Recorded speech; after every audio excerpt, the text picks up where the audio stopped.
Halo, apa kabar? Semoga kalian baik-baik saja, penuh keceriaan dan selalu bersyukur dalam menjalani masa-masa ini ya. Dan saya mengucapkan selamat siang, pagi, atau selamat apa saja saat kalian membuka video ini. Satu minggu sudah berlalu dan kita bertemu lagi di hari ini. Seminggu yang lalu kita belajar tentang sengsara, wafat, Kristus sebagai penolakan. Nah, hari ini kita akan belajar setelah Yesus sengsara, wafat, dimakamkan, dan kita akan berbicara tentang kebangkitan Yesus adalah penerimaan Allah. Sebelum kita memulai, mari kita membuat tanda kemenangan kita. Dalam nama Bapa, Putra, dan Roh Kudus. Amin. Kebangkitan Yesus sebagai tanda penerimaan Bapa. Nah, buku yang dipakai masih sama. Kita lewati kompetensi dasar, kita lewati. Nah, indikator yang penting adalah kalian mampu menunjukkan bukti-bukti kebangkitan Yesus Kristus sebagai mana ditunjukkan dalam kitab suci. Menceritakan kisah sekitar kebangkitan Yesus berdasarkan Injil. Menjelaskan makna kebangkitan Yesus. Dan mewujudkan semangat kebangkitan Yesus dalam kehidupan sehari-hari. Yang terpenting adalah yang nomor 4 ini ya, mewujudkan semangat kebangkitan Yesus dalam kehidupan sehari-hari. Karena apa? Iman tanpa perbuatan pada hakikatnya adalah mati. Ya, mewujudkan semangat itu adalah perbuatan dari iman. Kita lanjutkan ya. Apa yang kita pelajari bersama? Arti dan makna kebangkitan secara umum. Bangkit itu apa ya kira-kira? Orang jatuh dan bangkit lagi. Aku terjatuh gitu ya. Atau dengan makna yang lain. Bukti-bukti kebangkitan Yesus apa saja bukti-buktinya nanti kita akan pelajari. Makna kebangkitan Yesus bagi murid-muridnya, termasuk kita saat ini. Walaupun kita belum pernah melihat Yesus, tapi kita sebagai muridnya, sebagai pengikutnya, pasti akan tahu makna kebangkitan itu apa sih. Karena ini berpengaruh dengan iman kekatolikan kita. Memahami makna kebangkitan. Baik. Silahkan dibuka bukunya, buku paket, dan di situ di halaman 60 sampai 61 ada cerita yang berjudul sebuah catatan harian. Silahkan dibaca, dipahami, dibaca berulang kali untuk menjawab sebuah pertanyaan. Yaitu yang kalian buat sendiri dengan 5W 1H. Dan jawablah pertanyaan yang telah kamu buat itu. Ya. Pertanyaan 5W 1H itu. Jika sudah, kirimkan ke saya melalui WAG Agama Katolik. Lanjutkan. Memaknai makna kebangkitan Yesus.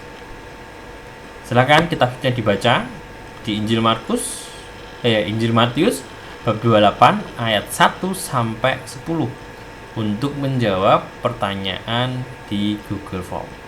Linknya akan saya berikan di grup maupun di deskripsi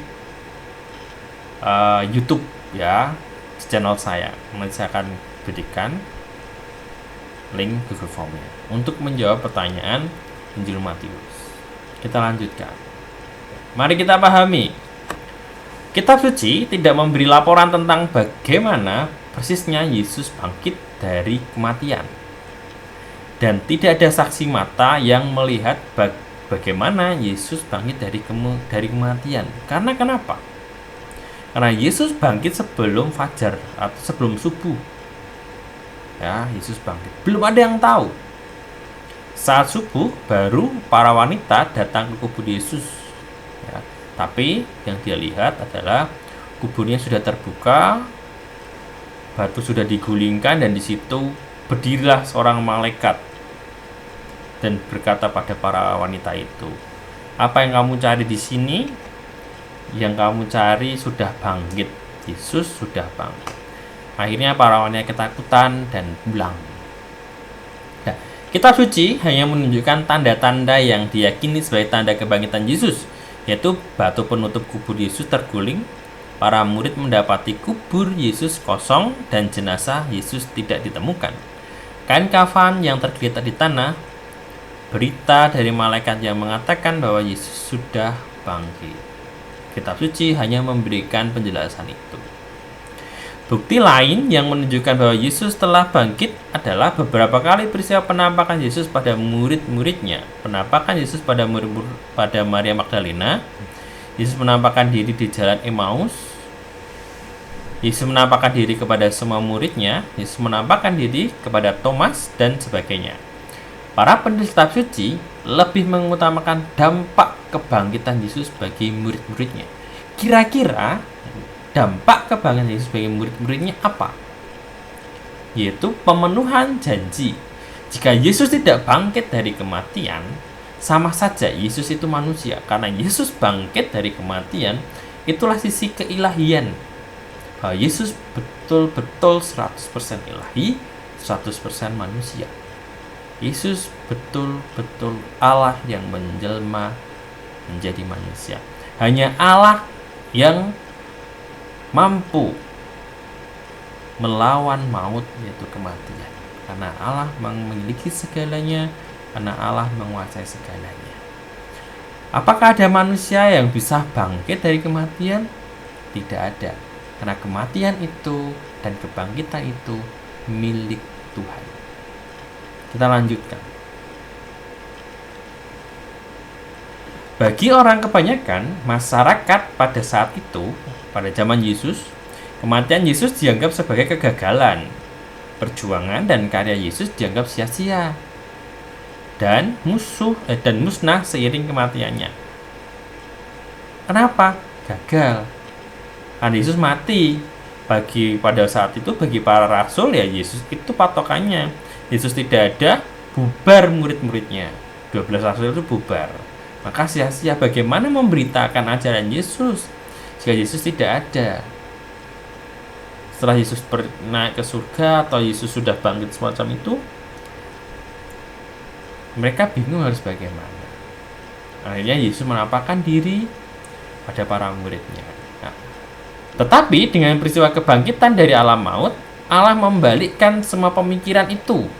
Kebangkitan Yesus membuat kehadirannya tidak lagi terbatas ruang dan waktu. Ya, Yesus ada di mana saja, bisa dibuktikan. Tidak terbatas dalam ruang waktu. Yesus bisa menembus tembok pada waktu itu. Mendengar cerita bahwa semua para muridnya berkumpul di ruangan yang terkunci dari dalam. Tiba-tiba Yesus datang. Dari mana Yesus itu datang? Nah, Yesus sudah tidak ada batasan lagi atau tidak terbatas ruang dan waktu setelah kematiannya. Karena tubuh Yesus bukan tubuh manusia, tapi tubuh ilahi. Nah, kita sebagai pengikut Yesus akan seperti itu. Kita akan meninggalkan tubuh kita dan kita akan memakai tubuh keilahian kita atau roh kita. Nah, Ia hadir di mana-mana dalam hati semua muridnya. Kehadirannya itu mampu mempengaruhi hati manusia dan menjadi inspirasi hidup bagi banyak orang. Jika kita mengikuti apa yang diajarkan Yesus selama Yesus hidup, maka ini sangat penting. Bukan soal tubuh, tapi soal hati. Bagaimana kita memaknai Yesus dalam kehidupan sehari-hari dengan mengikuti ajarannya. Yesus ada di hatiku. Sudahkah kita selalu berdoa setiap pagi, berdoa syukur, berdoa boleh mengenal Yesus sebagai Tuhan? Karena ajaran-ajarannya itu ya kita lakukan. Ingat, iman tanpa perbuatan pada hakikatnya adalah mati. Melalui kebangkitannya, orang tidak hanya mengenang karya dan ajarannya, tetapi menjadikan dia sebagai kekuatan hidup sehari-hari. Kebangkitan Yesus tidak hanya membuat orang sanggup meneruskan karyanya, tetapi secara kreatif melakukannya. Buktinya gereja. Hampir 2000 tahun gereja ada, masih berdiri kokoh sampai saat ini. Ajaran Yesus juga masih dipakai. Seluruh dunia paling banyak adalah pengikut Yesus. Entah itu dari Kristen Katolik, Kristen Protestan, ataupun Kristen Ortodok. Semua mengikuti ajaran Yesus. Begitu ya.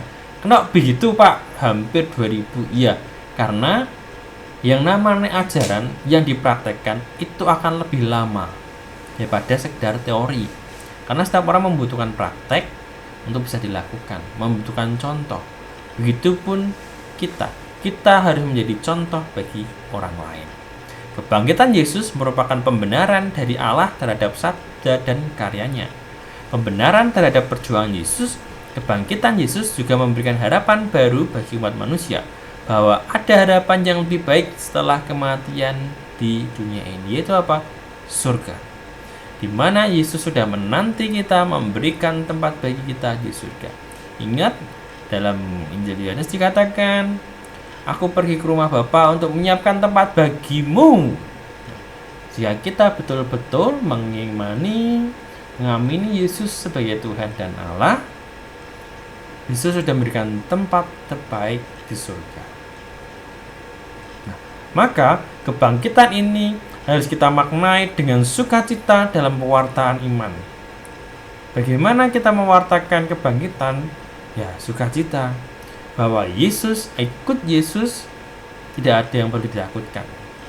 Karena tubuh kita akan mati, tetapi roh kita akan hidup. Maka Yesus sudah membuktikan, alam maut sudah dikalahkan oleh Yesus. Kita sebagai pengikut Kristus harus mewartakan kabar sukacita ini. Dengan apa? Berbuat baik, mengikuti apa yang diajarkan Yesus, dan sering-seringlah membaca kitab suci. Sebagai murid Kristus dalam hidup sehari-hari, hendaknya kita mampu menghadirkan Kristus melalui kata-kata dan perbuatan kita kepada sesama. Menghayati dan mewujudkan kebangkitan Kristus tidak harus melalui karya-karya yang besar dan spektakuler. Karya-karya kecil, membantu orang yang tidak mampu, menyapu rumah, menolong orang tua, menyuci piring, terus membantu nenek-nenek, atau orang-orang yang tidak mampu lah. Tidak harus membuat karya yang besar ya, tapi yang kecil. Lebih baik kita hidup bermakna daripada tidak. Hidup yang berguna bagi orang lain, atau hidup yang berguna bagi orang yang membutuhkan. Menjadi sahabat bagi yang mengalami kesedihan dan masalah, memberi dukungan pada mereka yang putus harapan, membangkitkan semangat pada mereka yang lemah dan tak berdaya, adalah wujud sederhana yang dapat kita lakukan. Dengan demikian, kita dapat menjadi saksi kebangkitan Kristus melalui kata-kata dan perbuatan kita dalam hidup sehari-hari. Jika ditanya, kok kamu sering membantu aku sih? Kenapa alasannya? Ya, karena aku ingin membagikan sukacita kebangkitan. Bahwa aku mengimani Tuhan yang benar, aku mengimani Tuhan yang hidup. Itu akan menjadi saksi imanmu, pembuktian imanmu bahwa kamu sudah mewartakan apa yang harus diwartakan oleh orang Katolik. Baik, jika kalian tidak tahu, kurang mengerti, silahkan tanya pada saya. Jika kalian ingin membaca buku, mencari internet untuk mendalami lagi, silahkan. Asalkan itu untuk kebaikan dan kemajuan iman kalian, dan kalian mewartakan sukacita kebangkitan Kristus. Ingat, tugasnya jangan sampai numpuk. Silahkan dikerjakan. Setelah itu kirimkan pada saya. Semoga dapat dipahami. Tuhan memberkati usaha keras dan hidupmu. Salam. Cogito ergo sum, spere audi, vivere tota, vita discendo. Terima kasih atas waktunya. Semoga apa yang saya pahami berguna bagi kalian, dapat kalian mengerti dan menambah iman kalian, dan memberikan sukacita kebangkitan Kristus dalam hidup kalian. Sebelum saya menutup perjumpaan hari ini, mari kita membuat tanda kemenangan kita. Dalam nama Bapa dan Putra dan Roh Kudus. Amin. Terima kasih atas waktunya dan berkah dalam.